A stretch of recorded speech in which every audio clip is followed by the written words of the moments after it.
Kalamansi challenge, guys. Ito na yung Kalamansi challenge, mga bro. Yan, hinihintay nyo. Yan na. Ay. Magkasa naman siya kaya. Mas mahirap to. Ay. Okay, guys. Ito na yung Kalamansi challenge. Yung mahirap. Mas personal. Kalamansi. Okay, para kay ano muna, kay Biancy, ano? Biancy, sino yung una mong nakaklose sa Kalingap Angels? Melka. Palapakan natin si Melka. Napakabait ni Melks. How about sa K-Boys? Oh, lahat naman si David, no? David lahat. Ha? Oo, mabait.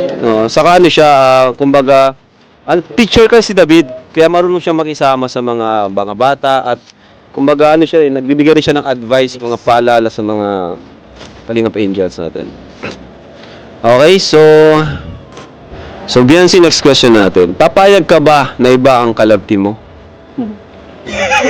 Tawad. Uy! Pero ano, depende pa rin po. Depende sa... Kay Kuya Balok, tapos sa'yo, Kuya Ron. Ay, grabe. Ay, papayag ba kayo? Hindi ko payag. Ay, bakit pumayag? Bakit? Si Dan nga, nilagti mo sa iba. Oy! Allah! Bye! Yari, ibang issue na yan.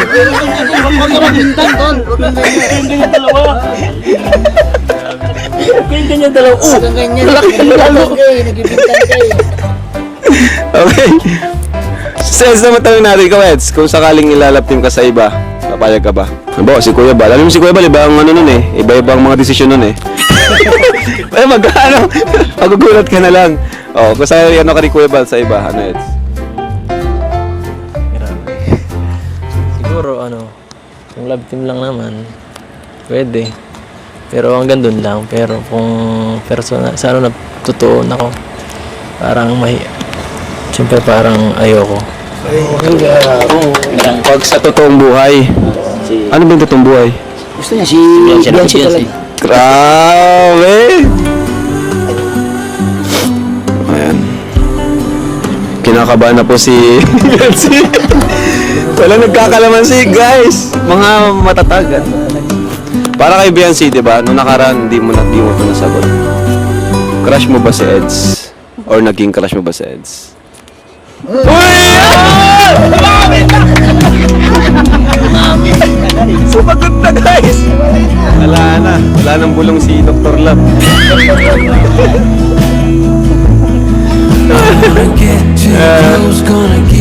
Ito, Biancy, kung invite ka ni Eds na magbakasyon, kayong dalawa lang, may nag-sponsor, papayag ka ba? Hindi po. Grabe. Anong masasabi mo doon, Eds? Di daw siya papayag. Okay lang. Siya, minor pa siya, bawal saka. Siyempre, mas maganda kung may kasama. Uy, grabe ka, Eds. Okay. So, wala pa rin nagkakalamansi, guys. For Edu, ay kay Biancy muna, naniniwala ka ba, Biancy, na may magsusuporta pa rin sa'yo kahit wala kang love team? Siguro po. Yan ko po.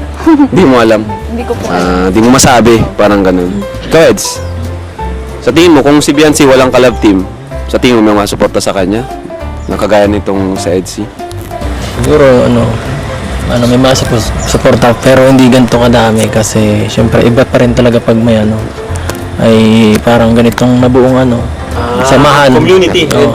Tama. Fan base. Oo, iba yung ganun. Kaysa pag isolo-solo kung vlog, mahirap. Totoo. Tama naman. And yun nga, tama naman po yun, ang love team. For Biancy na naman po, ito. Grabe ang mga tanong natin. Ngayon, Biancy, kung sakali lang, syempre, darating ka naman dito eh. Kung nasa tamang edad ka na, di ba? Ngayon, mga 17 ka na ngayon taon, di ba? In few months, mga 17 ka.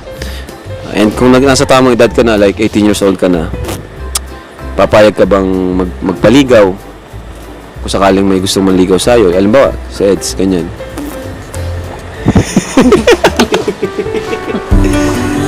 Kalamansi nga po. Ha? Kalamansi! O, sige. Ayoko po magsalita ng anak. Ay, grabe. Honest. Saka honest. Ano siya?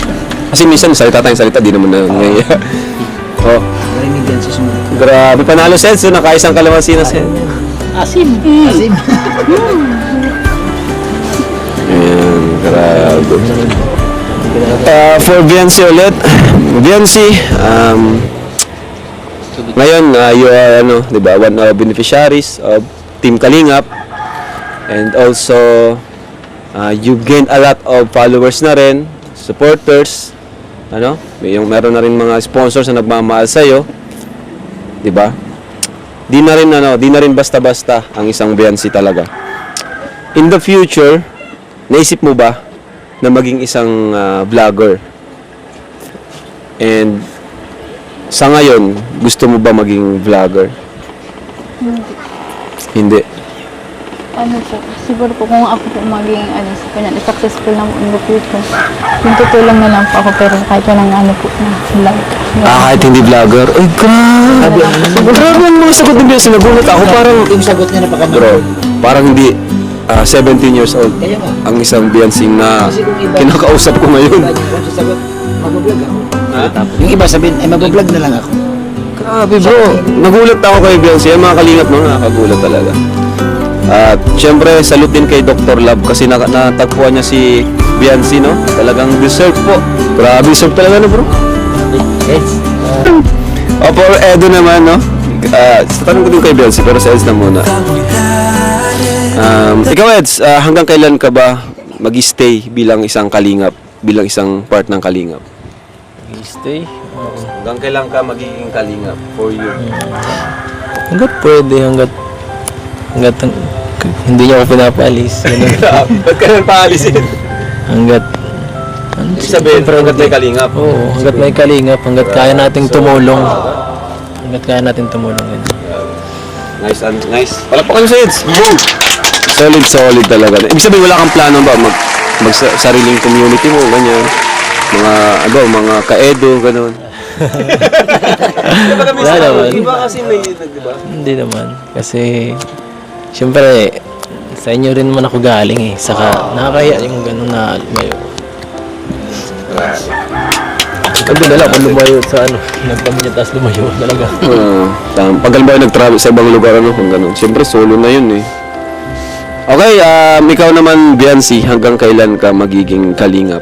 Ako din po siguro ganun din po yung Ganon din. Hanggat may kalingap din. Hindi sila. Okay nga sila. Bagay. Alright, so tapos na tayo guys. Nakasurvive sila sa kalamansi challenge natin. Nakaisang kalamansi lang po si Biancy. Galing. Nakagulat bro. Kayo, may tanong ba kayo? Okay na yun, wala naman na ito.